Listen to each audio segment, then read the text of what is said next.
What is strategic planning? Simply put, strategic planning determines where a school district is going over the next 3 to 5 years and how it's going to get there. Planning typically includes several major activities or steps in the process. The major activities in strategic planning include 1. Strategic analysis. In the past, school districts usually referred to the phrase long-range planning. More recently, planners use the phrase strategic planning. This new phrase is meant to capture the strategic or more comprehensive nature of this type of planning. 2. Setting strategic direction. Planners carefully come to conclusions about what the school district must do as a result of the major issues and opportunities facing the school district. These conclusions include what overall accomplishments or strategic goals the school district should achieve, and the overall methods or strategies necessary to achieve the accomplishments. 3. Action planning. Action planning is carefully laying out how the strategic goals will be accomplished.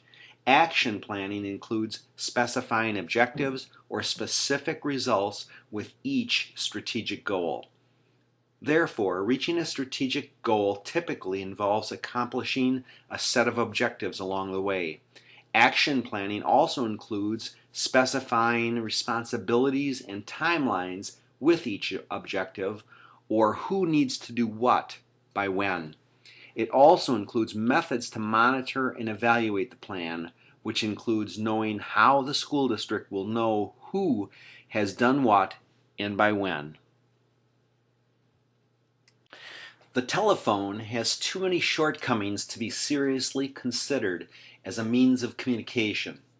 The device is inherently of no value to us.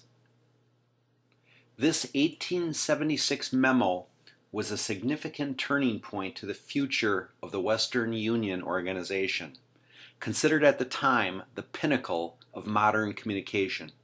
Because it failed to recognize future needs, it faded quickly into oblivion. Because it failed to plan for the future, its future was destined to be failure.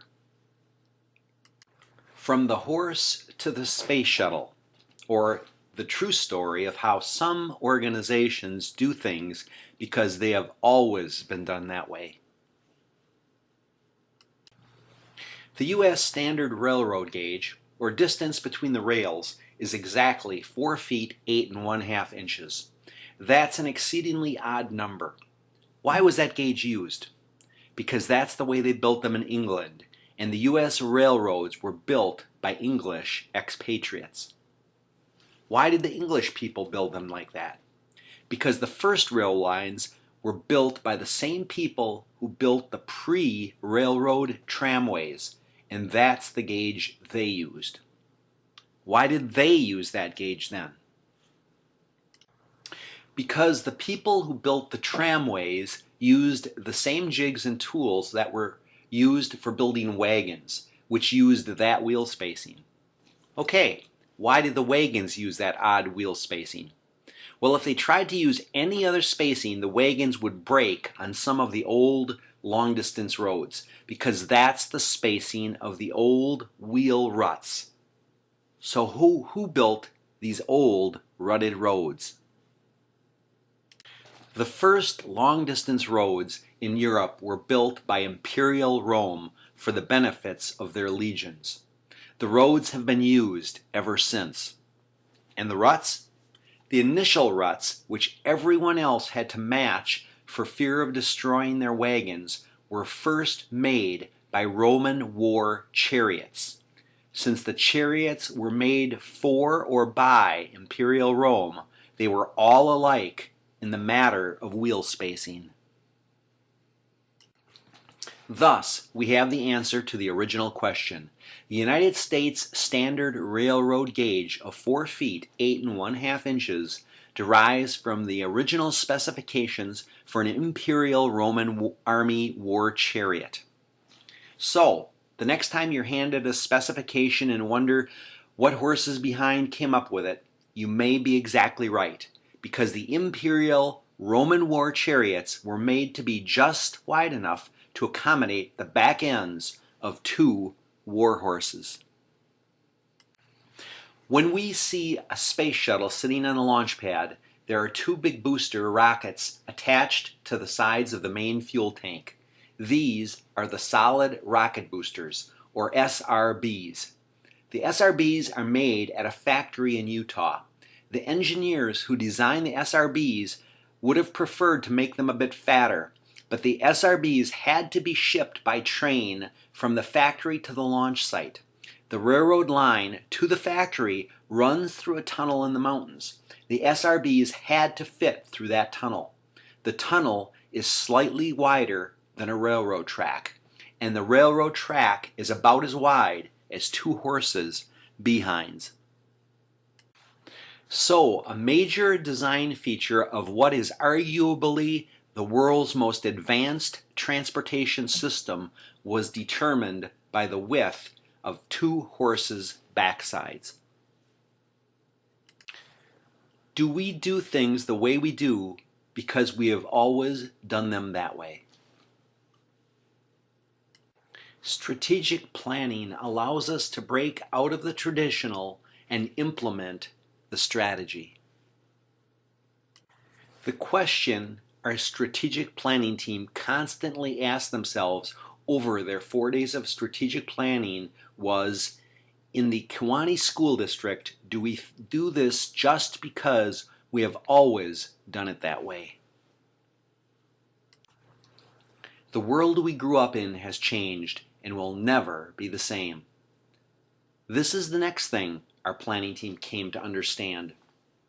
What I talk about during the next few minutes will make some of you very uncomfortable, and it will challenge much of what you think you know about teaching and learning.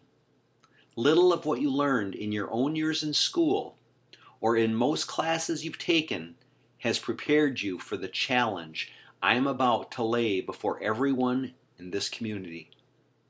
The world we grew up in has changed and will never be the same. Why do I think that? This is taken from a recent news report.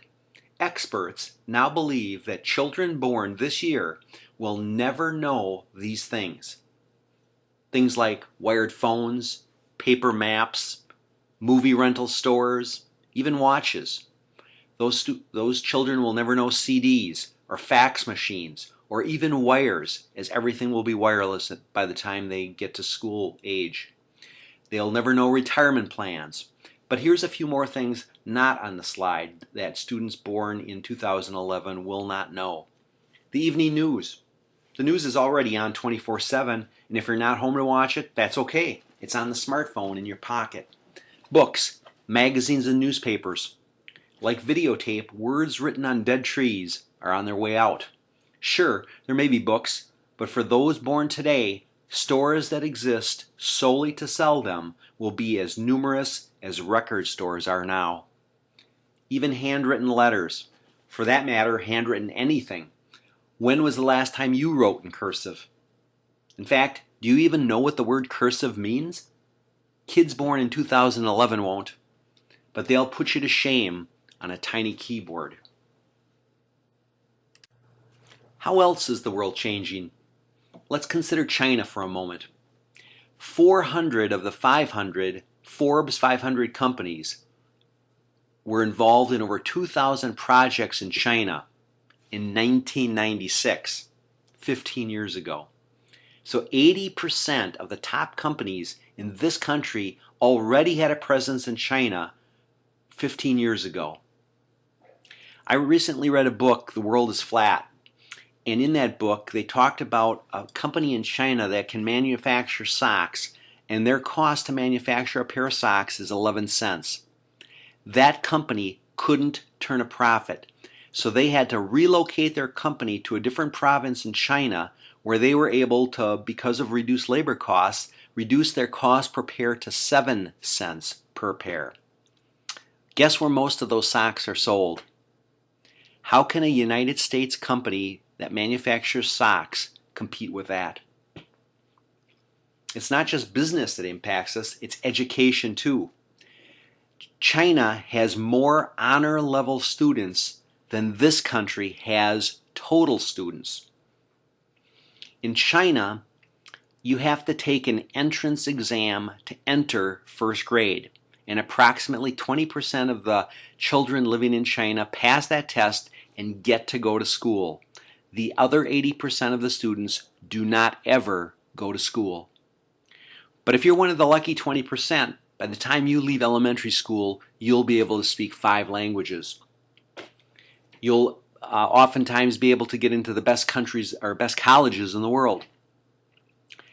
The 80% that don't get to go to school will enter the workforce generally by the time they're 11 or 12 years old. And some of those students will be packaging nail clippers for Walmart by the time they're 12. These are the 3 big automakers during the last half of the 20th century. Back when I was in high school, General Motors, GM, had an ad campaign where they touted themselves as GM, Mark of Excellence. And the message was, if you purchased a GM automobile or drove any GM automobile, you were driving one of the finest automobiles made on the planet. Let's see how things have changed. This is today's big 3. Chrysler, by the way, is now 12th. This graph shows GM's stock during the past 45 years. GM, Mark of Excellence. In June of 2009, a share of GM stock sold for 75 cents. In 2008, just a year earlier, if I told you that you would be able to buy 6 shares of GM for less than a McDonald's value meal, you would have said I was crazy. Aren't you glad you didn't buy GM stock for $28 a share that it was selling for in 2008? Was GM planning for its customers' future or for its own comfort zone? GM made the same mistakes Western Union made in 1876. If the government hadn't bailed it out, today there would be no GM. Where was their planning for the future? Many think this will be the future big 3. 14 million cars were produced in China in 2009, compared to only 5.7 million produced in the United States. Tata is a car company in India. We think of India as a third world country, but its economy is growing at 9% annually. In case you're wondering, that's 4 times as fast as the U.S. economy is growing.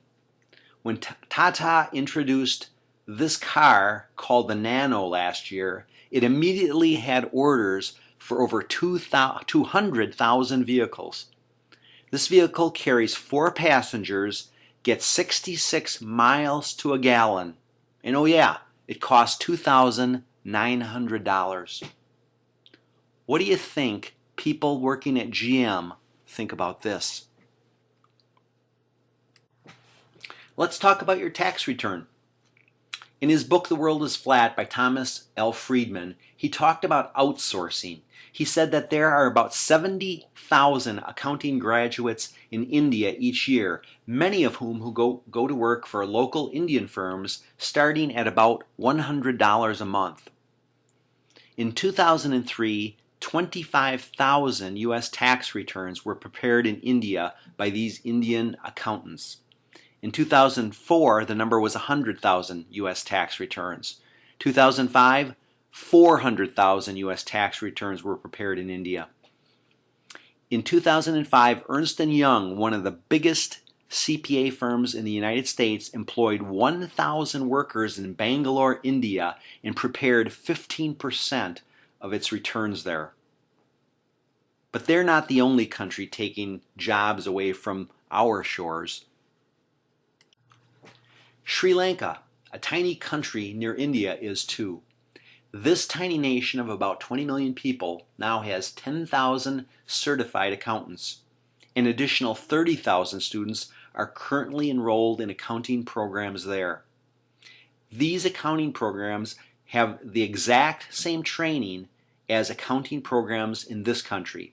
So a CPA who graduates from a university in the United States has exactly the same training that these 30,000 students in Sri Lanka are getting today.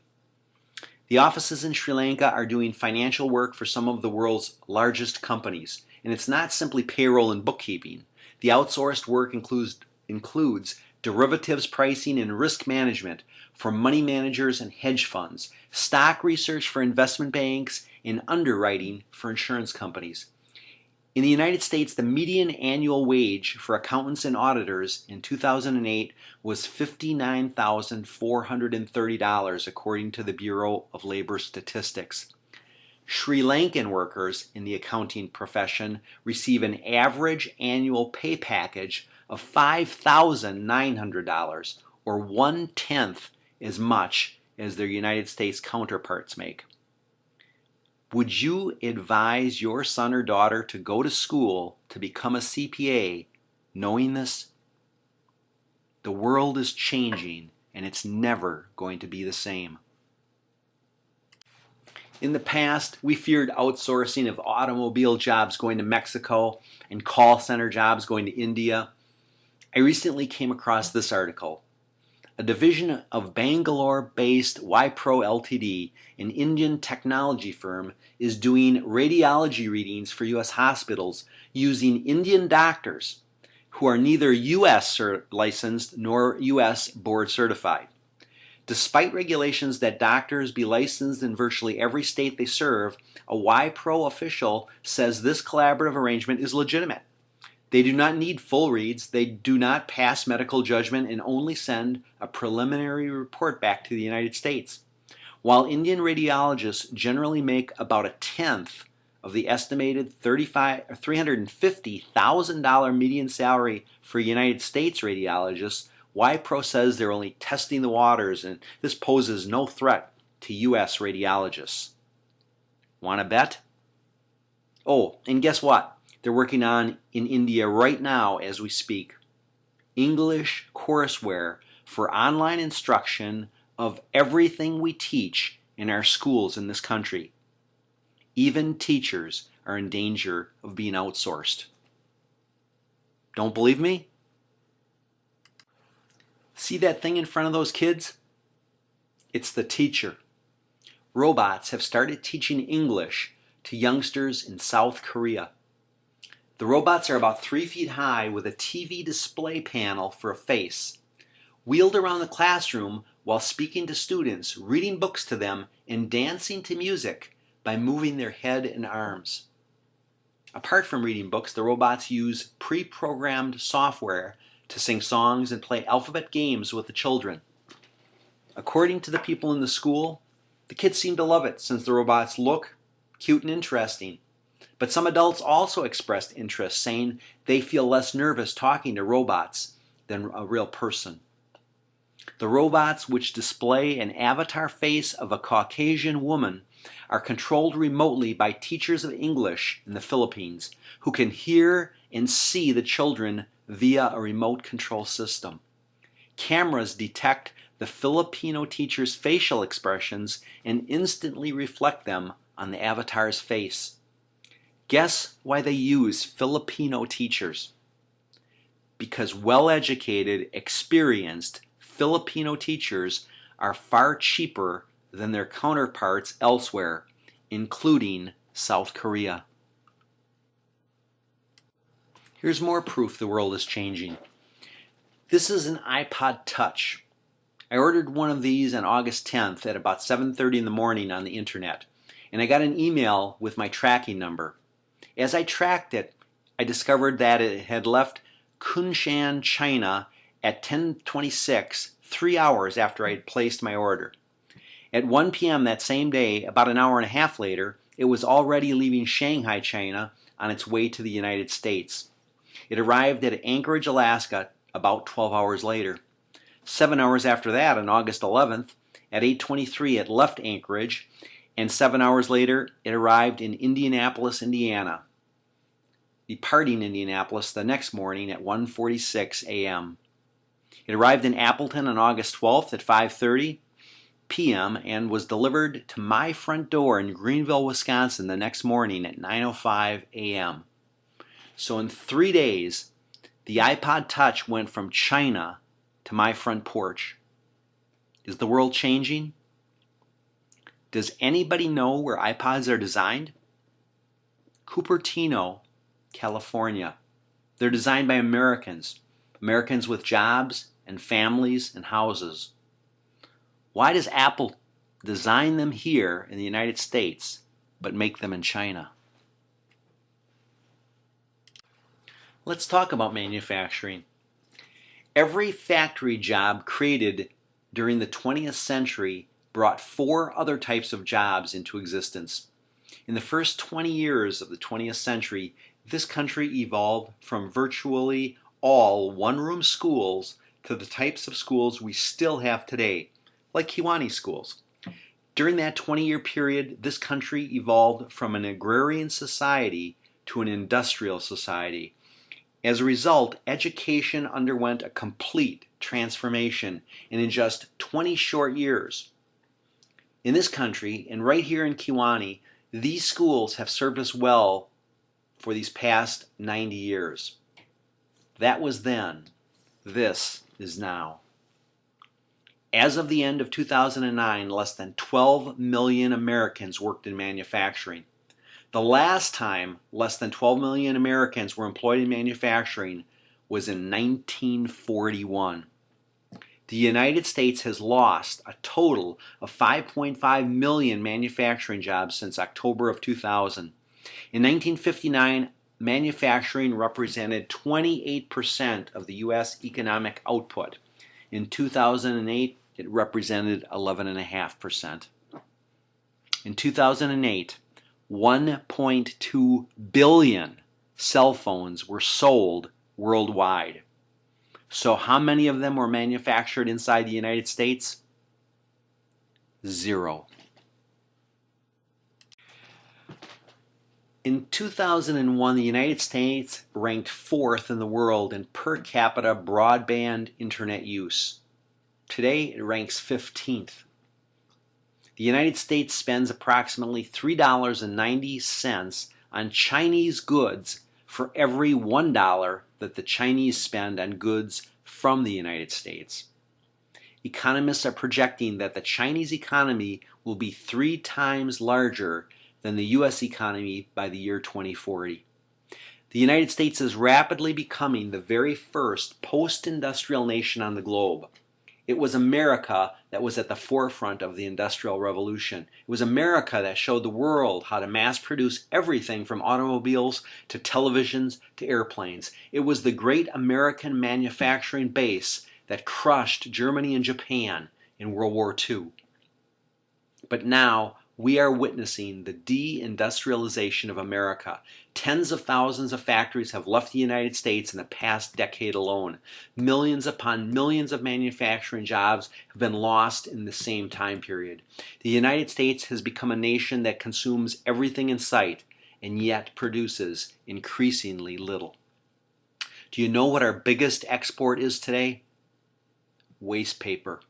Yes, trash is the number one thing we ship out to the rest of the world as we voraciously blow our money on whatever the rest of the world wants to sell us. The United States has become bloated and spoiled, and our economy is now just a shadow of what it once was. Once upon a time in America, we could literally outproduce the rest of the world combined. Today, that is no longer true. But Americans sure do consume more than anyone else in the world. As the deindustrialization of America continues at its current pace, what possible kind of future jobs are there going to be for our children? According to MSNBC, these will be the top 10 hot jobs in 2012. Fewer than 20 years ago, no one had ever heard of jobs like Java programmer and web designer. They didn't exist yet. On the horizon are more jobs we never dreamed of. Jobs like aquaculture veterinarians who diagnose and treat diseases among fish and shellfish that are being commercially raised for food. Jobs like information architects who figure out how to present data so it's easy to use. Or data miners who search databases for patterns that might identify trends. For example, if you always buy blue jeans with a dark wash at your local department store, data miners will discover that pattern and alert the store, which can then customize how it advertises products to you. Or tissue engineers who reproduce and grow human cells in order to replace defective organs and tissues. Does our current school curriculum prepare students for these types of jobs? This concludes the part 1 of the introduction to the Kewaunee School District's strategic plan. If you'd like to learn more about our plan and more importantly what we plan to do to attack these problems, please view parts 2, 3, and 4. Thank you.